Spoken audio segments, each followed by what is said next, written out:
जय हिंद आप सभी को। शुरू करते हैं साइंस की क्लास। इसमें 45 एमसीक्यू रहने वाले हैं, तो सभी आप लोग जो अपने आज तक की जो तैयारी है उसके साथ अपने क्वेश्चन को मैच भी करते चलिएगा, और इसका जो है जो आपको एक्सप्लेनेशन बताई जा रही है उसको भी अच्छे से समझिएगा। तो सबसे पहले आपकी जो क्वेश्चन है कि वायुयान के टायरों में कौन सी गैस भरी जाती है। तो वायुयान के टायरों में कौन सी गैस भरी जाती है? तो यहाँ पर ऑप्शन ए है वो करेक्ट रहेगा। वायुयानों के टायरों में हीलियम भरी जाती है। बाकी अभी फिलहाल अगर कोई ऑप्शन में आ जाता है तो ये नाइट्रोजन भी आ सकता है। क्या आ सकता है? नाइट्रोजन। नाइट्रोजन इसलिए आ सकता है क्योंकि नाइट्रोजन जो है जल्दी से गर्म नहीं होती है, क्योंकि आजकल गाड़ियों में क्या भरी जाती है, व्हीकल जो आपके ऑन रोड व्हीकल चल रहे हैं उनमें भी क्या भरी जाती है, नाइट्रोजन गैस भरी जाती है। ठीक है ना। तो गाड़ियों के टायरों में अगर पूछी जाए तो क्या बता सकते हो आप? नाइट्रोजन बता सकते हो। उसके बाद अगर हाइड्रोजन के साथ कोई क्वेश्चन आता है तो हाइड्रोजन किसके अंदर होती है? सूर्य के अंदर। किसके अंदर है? सूर्य के अंदर सबसे ज्यादा मात्रा में पाई जाने वाली गैस कौन सी है? हाइड्रोजन। ठीक है ना। तो उसके बाद हाइड्रोजन और कौन सी होती है इसमें? हीलियम। हाइड्रोजन और हीलियम गैस होती है सूर्य के अंदर। क्लियर है। और हीलियम क्या है? कि नोबल गैस है। क्या है? कि नोबल गैस है और सबसे हल्की गैस है। क्या है? सबसे हल्की गैस है और नोबल गैस है। तो ये सूर्य के अंदर है। उसके बाद में ऑक्सीजन की अगर पूछा जाए तो हम जो सांस लेते हैं तो कौन सी गैस लेते हैं? ऑक्सीजन गैस लेते हैं। और ऑक्सीजन छोड़ता कौन है? पेड़ पौधे। कौन छोड़ता है? पेड़ पौधे जो है ऑक्सीजन गैस छोड़ते हैं। उसके बाद में सोडियम एक तत्व है सबसे हल्का और सबसे सॉफ्ट। ठीक है ना। सबसे सॉफ्ट। ठीक है ना। किस धातु को चाकू से काटा जा सकता है? सोडियम से। सोडियम से संबंधित आपका एक सिंबल पूछ सकते हैं कि सोडियम को कैसे लिखा जाता है? Na। तो ये सारी चीजें आप इसके साथ याद रखिएगा भाई। अगला क्वेश्चन है कि निम्न में से कौन सा अम्ल है? अम्ल यानी कि स्वाद में कैसे होते हैं? खट्टे। अम्ल स्वाद में कैसे होते हैं? खट्टे। और अक्षार स्वाद में कैसे होते हैं? कड़वे। ठीक है ना। अम्ल स्वाद में कैसे होते हैं? खट्टे। और अक्षार स्वाद में कैसे होते हैं? कड़वे होते हैं। और पीएच स्केल कहां से कहां तक होता है? 14। कितने तक होता है? 14। बीच में क्या होता है? 7। 7 पे क्या होता है? उदासीन। 7 पे क्या होता है? 7 से नीचे क्या होते हैं? अम्ल। 7 से ऊपर क्या होते हैं? क्षारीय। 7 से ऊपर क्या होते हैं? क्षारीय। तो यहाँ पर क्या प्रश्न जो पूछा गया है, निम्न में से कौन सा अम्ल है? तो चीनी के अम्ल है क्या? नमक। उसके बाद शहद। तो यहां पर कौन बचा? विनेगर। कौन सा बचा? सिरका। और अगर आपसे पूछा जाए कि सिरके के अंदर कौन सा अम्ल पाया जाता है तो कौन सा पाया जाता है? सिरका एक अम्ल है जिसके अंदर एसिटिक अम्ल पाया जाता है। कौन सा पाया जाता है? एसिटिक अम्ल पाया जाता है। उसके बाद में चीनी तो अपना सुक्रोज है एक। ठीक है ना। क्या है? सुक्रोज है। नमक पूछा जाएगा तो ये पूछा जाएगा सोडियम क्लोराइड होता है। क्या होता है? Sodium chloride. अगर इसका रासायनिक नाम पूछे, नमक का रासायनिक नाम, तो क्या बताओगे? सोडियम क्लोराइड बताओगे। शहद का मुख्य घटक पूछा जा सकता है। शहद का मुख्य घटक क्या है? फ्रुक्टोज। क्या है भाई? फ्रुक्टोज। शहद का मुख्य घटक पूछा जा सकता है, जो आपका आंसर रहना चाहिए फ्रुक्टोज। ठीक है ना। और ये मोनोसेकेराइड भी है। क्या है ये? जैसे ग्लूकोज है ना, ग्लूकोज, और इनको क्या बोला जाता है? मोनोसेकेराइड बोला जाता है। तो ये कई प्रश्न बनते हैं भाई, इसके साथ याद रखिएगा। अगला क्वेश्चन है, नीले लिटमस को अम्ल कैसा कर देते हैं? अम्ल हमेशा लाल करेगा। अम्ल कैसा करेगा? बस एक बात याद रखना कि अम्ल क्या करता है? लाल बना देता है। क्या बना देता है? लाल बना देता है। तो प्रश्न ये है, नीले लिटमस को अम्ल कैसा कर देते हैं? तो लाल, हरा, पीला, काला। तो कैसा कर देते हैं? लाल। और अक्षार क्या करते हैं? लाल से क्या करते हैं? लाल लिटमस से नीला। कौन करते हैं ये? क्षार। क्षार लाल से नीला और अम्ल क्या करते हैं? नीले से लाल कर देते हैं। अगला क्वेश्चन, चींटी के डंक में कौन सा अम्ल पाया जाता है? चींटी के डंक में, मधुमक्खी के डंक में, और एक और होता है ना पीले पीले कलर का, क्या होता है? ततैया बोलते हैं ना उसको। ठीक है ना। तो ये सभी कौन सा अम्ल छोड़ते हैं भाई? फार्मिक अम्ल छोड़ते हैं। ठीक है। तो चींटी के डंक में कौन सा अम्ल पाया जाता है? फार्मिक अम्ल। टार्टरिक अम्ल किसमें पाया जाता है? इमली के अंदर। किसके अंदर है? इमली के अंदर। एसिटिक किसके अंदर है? सिरके के अंदर। सिरका जो है उसमें एसिटिक अम्ल। और एस्कोर्बिक एसिड क्या है? विटामिन सी का रासायनिक नाम है। ये क्या है विटामिन ए, सी का रासायनिक नाम है। ऊपर आप लोगों को ये पर्सन के साथ याद रहने चाहिए। ठीक है मोहम्मद। अगला है चूने के पानी का दूध या रंग किसके कारण होता है? चूना जो होता है, ठीक है ना, भुजा हुआ चूना भी बोला जाता है, जो चूना है तो उसका जो दूध या रंग है वो किसके कारण होता है? चलो फिर भी आपको पर्सन का ऑप्शन नहीं पता तो ये देखिएगा, ये क्या है? पानी है। तो पानी के कारण तो होने से रहा, ठीक है ना। यहां पर एक सोडियम है, ठीक है ना, तो सोडियम सल्फेट का कोई मतलब है नहीं। उसके बाद में हाइड्रोक्लोरिक अम्ल सबसे स्ट्रॉन्ग हमारे पेट के अंदर पाया जाता है। तो एक ऑप्शन बचता है यहां पर, कौन सा? A option. तो CaCO3 कैल्शियम है कार्बोनेट, ठीक है ना, कैल्शियम है कार्बोनेट। तो इसके कारण क्या होता है? चूने का पानी कारण क्या हो जाता है? दूधिया हो जाता है। अगला है चार का स्वाद कैसा होता है? तो ऑप्शन ए इसके लिए क्या रहेगा? करेक्ट रहेगा। अक्षार जो है उसका स्वाद कैसा होगा? खट्टा, ठीक है ना। अमल का क्या होता है? खट्टा होता है, ठीक है। इसका सही ऑप्शन क्या हो जाएगा? अमल। ये होता है भाई अमल के साथ, अमल का जो स्वाद है खट्टा। तो इसका सही ऑप्शन कौन सा रहेगा? कड़वा। ऑप्शन बी करेक्ट रहेगा। क्षार का स्वाद कड़वा रहता है, आपका ऑप्शन करेक्ट होगा। उसके बाद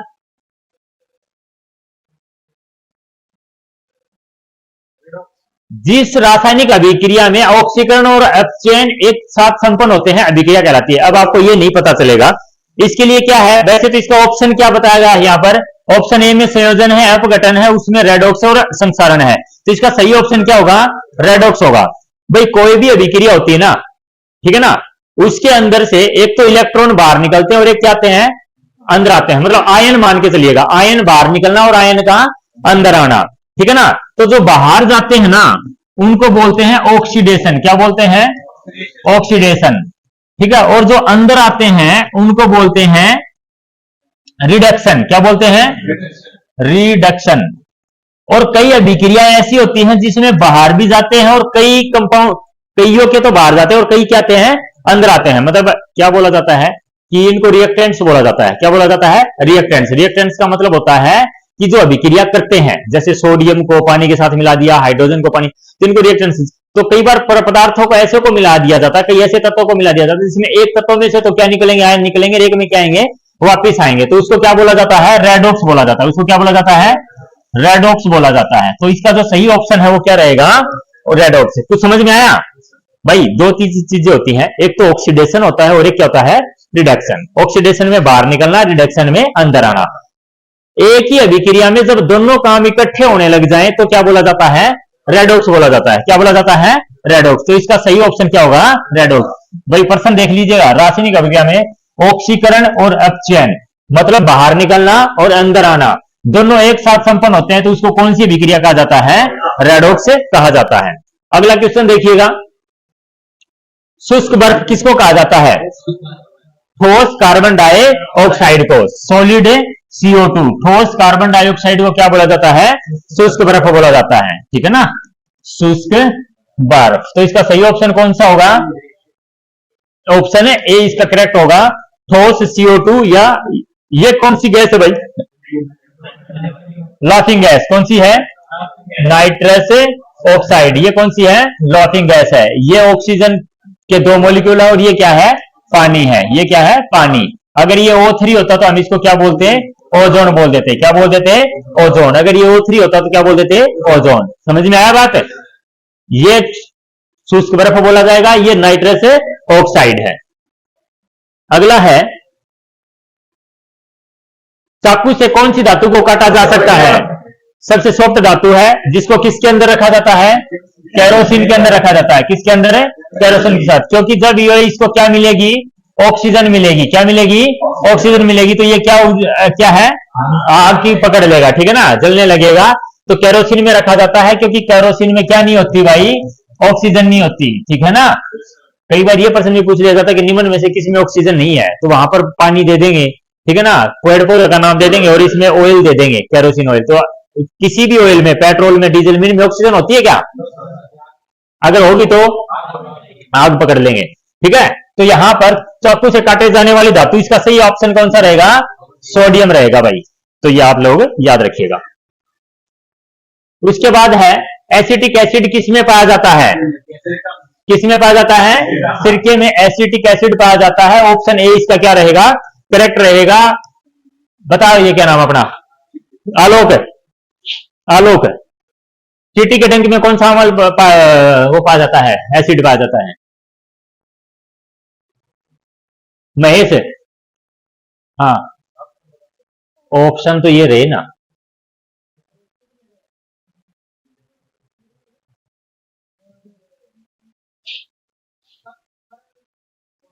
वाह भाई वाह, अभी अभी किया था। फॉर्मिक अम्ल, फॉर्मिक एसिड। नींबू के रस में कौन सा पाया जाता है? सिट्रिक अम्ल। कौन सा पाया जाता है? सिट्रिक अम्ल। याद रखा करो भाई, ये सिट्रिक अम्ल किसमें पाया जाता है? नींबू के जूस में। और दही में कौन सा पाया जाता है? कौन सा पाया जाता है? लैक्टिक अम्ल। दही में कौन सा पाया जाता है? लैक्टिक अम्ल। बैठ जा लोग। अगला है, सिट्रिक अम्ल किसमें पाया जाता है? किसमें पाया जाता है? नींबू और संतरे में कौन सा पाया जाता है? सिट्रिक अम्ल पाया जाता है। इमली में कौन सा पाया जाता है? टार्ट्रिक। ठीक है ना, टार्ट्रिक अम्ल किसमें पाया जाता है? नींबू में। और एक टमाटर का पूछा जाता है, ऑक्जेलिक। कौन सा पाया जाता है? ऑक्जेलिक। ऑक्जेलिक अम्ल। और एक चीज और, टमाटर के साथ एक क्वेश्चन और पूछा जाता है, लाल रंग किसकी वजह से होता है? किसकी वजह से? लाइपिन की वजह से। लाल रंग किसकी वजह से होता है? लाइपिन की वजह से। ठीक है ना, तो ये याद रखना, टमाटर का रंग लाल, मिर्ची का रंग लाल किसकी वजह से होता है? लाइपिन की वजह से। अगला क्वेश्चन है, कार्बोहाइड्रेट्स किस भोजन में पाया जाता है? पपीता में, टमाटर में, बैंगन में या आलू में? तो कार्बोहाइड्रेट्स किसमें पाया जाता है? और कार्बोहाइड्रेट्स का जो पाचन है वो कहां से स्टार्ट होता है? मुंह से। किसका? कहां से भाई? मुंह से। स्टार्च, स्टार्च का पाचन भी मुंह से। ठीक है ना, स्टार्च का पाचन भी मुंह से। प्रोटीन का पाचन अमाशय से। किससे?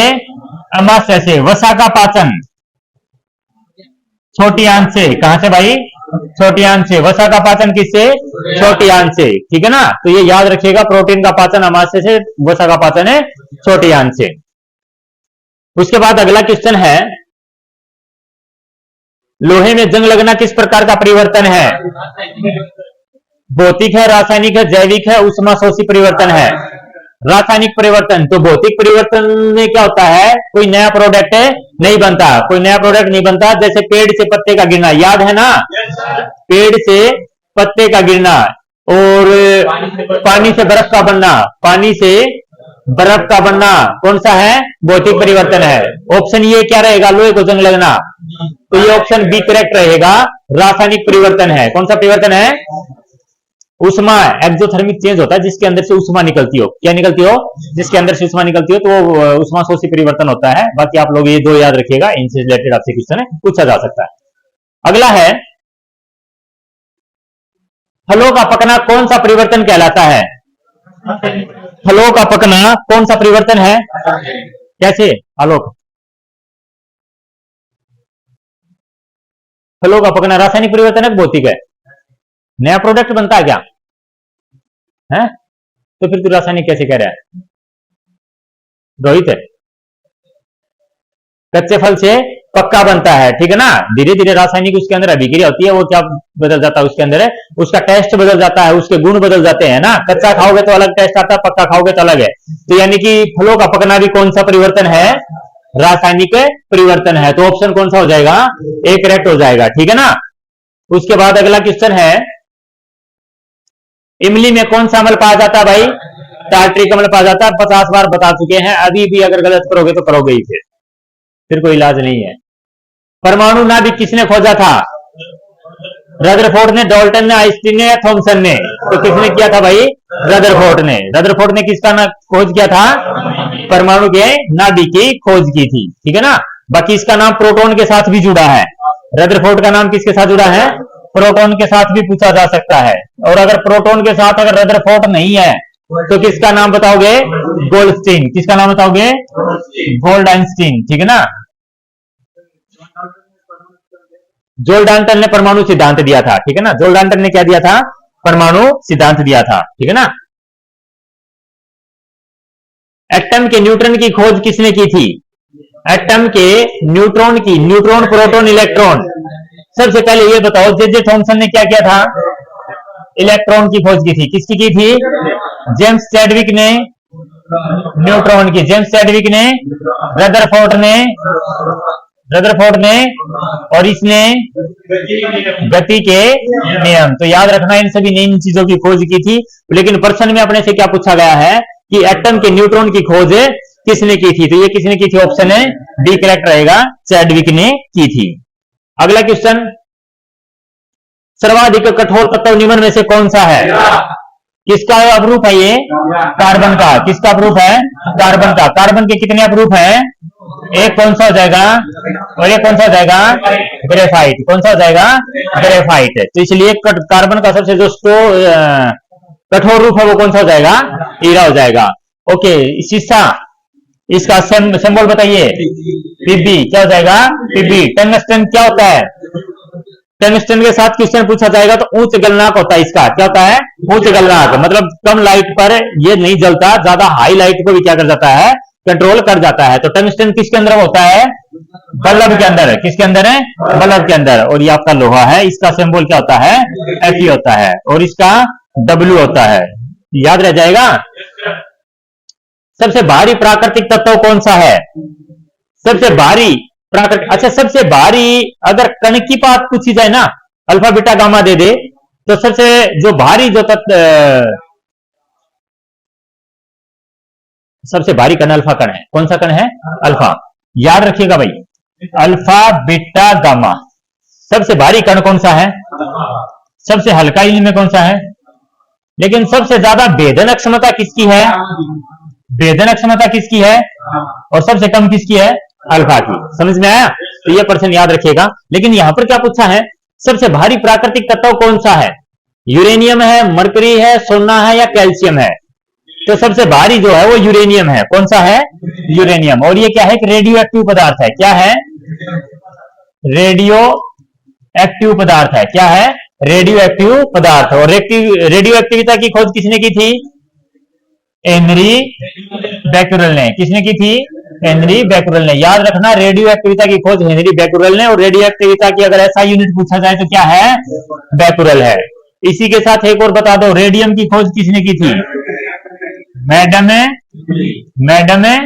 क्यूरी ने। लेकिन ये तो प्राकृतिक था, कृत्रिम रेडियम पियरे क्यूरी। किसने किया था? पियरे क्यूरी ने। ये याद भी है क्या? yes, अभी तक कितने क्वेश्चन गलत हुए हैं? संदीप है? एक पक्का? ओके भाई। सोने की शुद्धता किसमें मापी जाती है? कैरेट में। किसमें मापी जाती है? शुद्ध सोना कितने कैरेट होता है? मतलब जिसको 22 कैरेट सोना बोलते हैं, उसके अंदर 2 कैरेट क्या मिला जाता है? क्या मिला जाता है? तांबा। ठीक है ना। सबसे लचीली धातु कौन सी है? सोना। 1 ग्राम सोने से कितनी किलोमीटर बनाए जा सकते हैं? 2 किलोमीटर। कौन सी धातु है जिस पर इन्वायरमेंट का फर्क नहीं पड़ता? इस पर जंग नहीं लगता। ठीक है ना। ओके, अगला है, समुद्र के जल का शोधन करने के लिए की जाने वाली भौतिक प्रक्रिया कौन सी है? फिल्टर। समुद्र के जल का शोधन करने के लिए, ठीक है ना, प्योरीफाई करने के लिए फिल्टर किया जाता है, कंडेंसेशन किया जाता है, वेपोरेशन किया जाता है, या सेंडिमेशन किया जा सकता है? अभी देखिएगा, समुद्र का देखिएगा वाष्पीकरण वैसे तो सबसे बढ़िया मेथड है, बिल्कुल प्योर तो चाहिए तो आपको, ठीक है ना। बाकी समुद्र के जल अगर मान लिया ठोस घुली हुई चीजें हैं तो हम किससे कर सकते हैं? फिल्ट्रेशन से कर सकते हैं। यहां पर आपका बाकी ये तीनों ही जल के पानी को फिल्टर करने की प्रक्रियाएं हैं। यहां पर जो अशुद्ध या घोली ना जा सके, जैसे घास फूस कचरा है, उसको किससे किया जा सकता है? फिल्ट्रेशन से। उसके बाद है वाष्पीकरण। वाष्पीकरण से नमक को, बिल्कुल घुली हुई चीजों को अगर आउट करना है तो वो कौन सा हो जाएगा? वाष्पीकरण। और सेंडिमेशन है, जैसे मिट्टी वगैरह अगर उसके साथ घुली हुई है तो किससे हो जाएगा? अवसादी। अवसाद का मतलब है थोड़ी देर जल को रख दो, मिट्टी नीचे सेटल डाउन हो जाएगी और पानी क्या निकाल लो? बाहर निकाल लो। लेकिन यहां पर समुद्र के जल का शोधन करने के लिए हम क्या कर सकते हैं भाई? वाष्पीकरण कर सकते हैं, ठीक है ना, क्योंकि समुद्र का जल है उसमें नमक घुला होता है, तो वाष्पीकरण के द्वारा ही शुद्ध जल प्राप्त कर सकते हैं। अगला क्वेश्चन है, सही है ना? अरे भाई ये फिल्ट्रेशन वाला कंफ्यूज तो नहीं हो गए? ओजोन परत का डिप्लेशन, हाँ, ओजोन परत जो है वो अवश्य मुख्यतः किसके कारण होता है?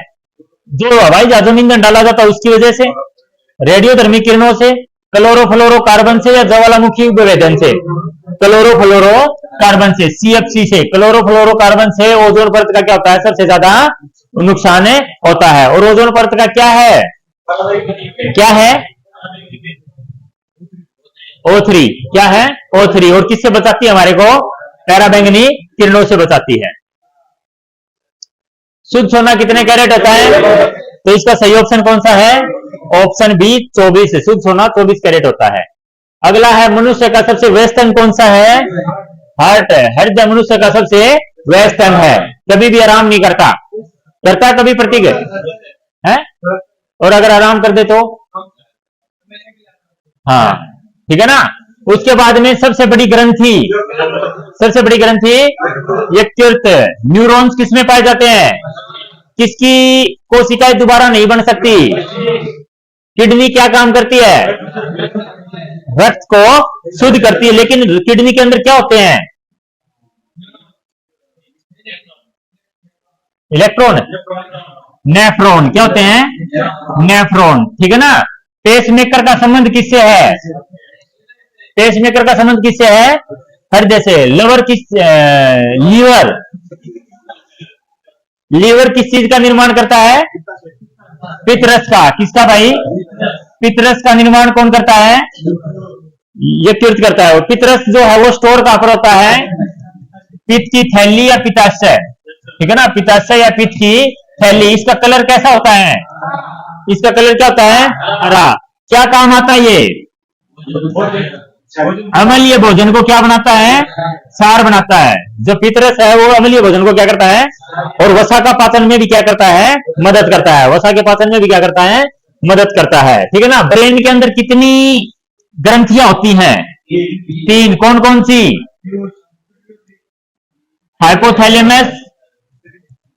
हाइपोथैलेमस, उसके बाद पीयूष, और एक कौन सी थी? पिनल। कौन सी थी? पिनल। सबसे जो मास्टर ग्रंथि वो कौन सी है? पिट्यूटरी ग्लैंड है। हाइपोथैलेमस सभी इंटरनल ग्लैंड है उनको क्या करती है? कंट्रोल करती है। और पिनल क्या काम करती है? नींद के लिए जिम्मेवार कौन सी है? पिनल है। इमरजेंसी में काम करने वाली एड्रिनल। इमरजेंसी में काम करने वाली एड्रिनल। सबसे बड़ी अंतःस्रावी ग्रंथि, सबसे बड़ी अंतःस्रावी ग्रंथि थायराइड। कौन सी भाई? थायराइड। थायराइड जो दिक्कत आती है किसकी कमी से? आयोडीन की कमी से। किससे? आयोडीन किससे मिलता है? नमक से। आयोडीन किससे मिलता है? नमक से। समझ में आया? पशुओं को दूध निकालने के लिए कौन सा हार्मोन इंजेक्ट किया जाता है? ऑक्सीटोसिन, ठीक है ना। जो माताएं अपने बच्चों को दूध पिलाती हैं तो कौन सा हार्मोन दूध स्तन में मतलब लाने के लिए जिम्मेवार है? ऑक्सीटोसिन। और जो दूध बनता है वो लैक्टोजेनिक है। कौन सा है? लैक्टोजेनिक। और इस लैक्टोजेनिक को रिलीज कौन करवाती है? पीयूष ग्रंथि। कौन करवाती है? पीयूष ग्रंथि। तो ये याद रखिएगा, लैक्टोजेनिक और ऑक्सीटोसिन याद रखिएगा मेनली। तो पीयूष क्या करती है वो छोड़िएगा। अगला क्वेश्चन है, वसा का पाचन कहां से होता है? तो वसा का पाचन कहां से होता है? छोटी आंत का। भोजन का लगभग सारा जो पाचन है वो कहां पर होता है? छोटी आंत में। बड़ी आंत का काम क्या है? पानी का अवशोषण है। पानी का अवशोषण किसका काम है?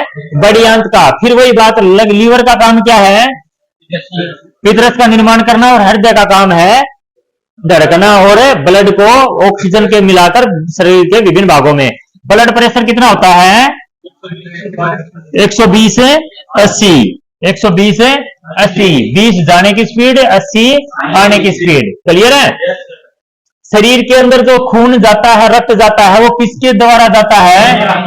धमनियों के द्वारा, और वापिस जो आता है शिराओं के द्वारा। किसके द्वारा?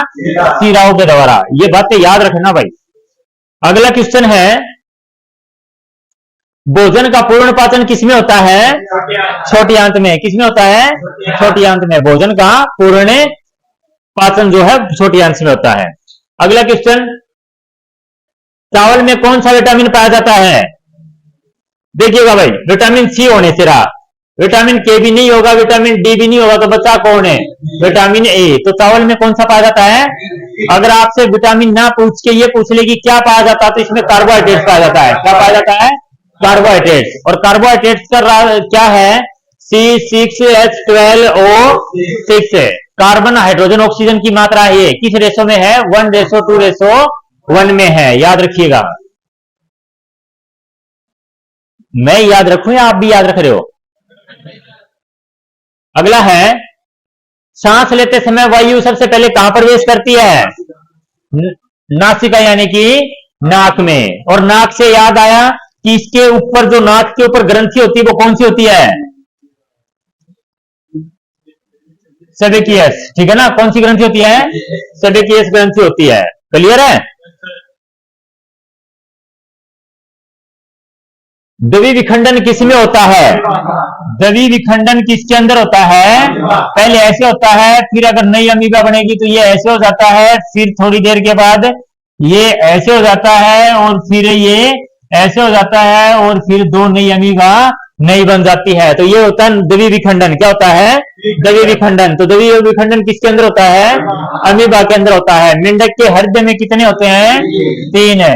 हाथी के हृदय में इतने बड़े हाथी के 4 ही होंगे क्या? हैं? क्या होते हैं 6?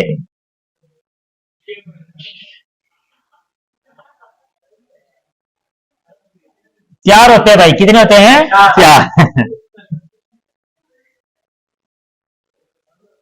फूलों के अध्ययन को क्या कहा जाता है? फूलों का जो अध्ययन है, क्या ये है सही आंसर? नहीं है। क्या ये है? क्या ये है? तो बचा कौन है? एंथोलॉजी। फूलों के अध्ययन को क्या बोला जाता है? तो बी करेक्ट ऑप्शन रहेगा। और अगर फल आ जाए तो फिर क्या बोला जाएगा? पोमोलॉजी। क्या बोला जाएगा? पोमोलॉजी। ठीक है ना? अगला क्वेश्चन देखिएगा भाई, कीटों के वैज्ञानिक अध्ययन को क्या कहा जाता है? क्या कहा जाता है? कहां गया? एंटोमोलॉजी। क्या बोला जाता है? एंटोमोलॉजी। किसको बोला जाता है?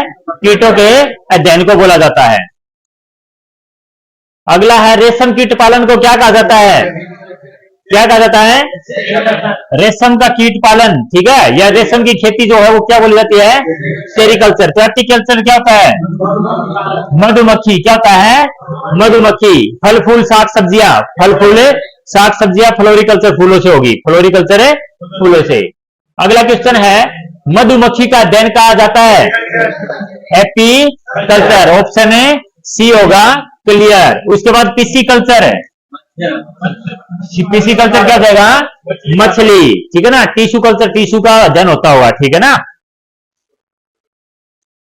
अगला क्वेश्चन है, अस्थियों का अध्ययन क्या कहा जाता है? अस्थियों का अध्ययन क्या कहा जाता है? ऑस्टियोलॉजी। हड्डियों का जो अध्ययन है ऑस्टियोलॉजी कहा जाता है। ठीक है ना? उसके बाद में सेरोलॉजी क्या है? रक्त का। किसका भाई? रक्त का या सीरम का। ठीक है ना? सीरम का सीरम का अध्ययन सेरोलॉजी या रक्त का अध्ययन है। सेरोलॉजी और रक्त का एक और था हेमेटोलॉजी। क्या था? हेमेटोलॉजी। हेमेटोलॉजी किसका अध्ययन है? रक्त का है। पेडालॉजी। पेडालॉजी में किसका अध्ययन किया जाता है? तो इसमें बी, ऑप्शन बी करेक्ट होगा। मिट्टी का अध्ययन होता है। पेडालॉजी किसका अध्ययन होता है? मिट्टी का अध्ययन होता है, पेडालॉजी। अगला क्वेश्चन है, सबसे बड़ा स्तनपायी कौन सा है? सबसे बड़ा जो स्तनपायी है वो कौन सा है? ऑप्शन ए करेक्ट रहेगा, व्हेल मछली सबसे बड़ा स्तनपायी जीव है। और सबसे बड़ी कोशिका किस जीव की होती है? शत्रुमुर्ग के अंडे की। वैसे मानव में कितनी अस्थियां पाई जाती हैं? 206। बच्चों के अंदर है, बच्चों के अंदर है 300 हड्डियां पाई जाती हैं। ओके, उसके बाद खोपड़ी के अंदर है कितनी भाई? सिर के अंदर है 29। कान के अंदर है 6 या एक कान में पूछी जाए तो 3, ठीक है ना। उसके बाद में चेहरे में 14, ठीक है ना। और उसके बाद में होती है हाथ में कितनी होती हैं? 30 होती हैं। बाकी आपसे हाथ से ये नहीं पूछेगा कितनी होती है, ये पूछ सकता है एल्ना और रेडियस। एल्ना और रेडियस कहाँ की हड्डियां हैं? और फेबुला और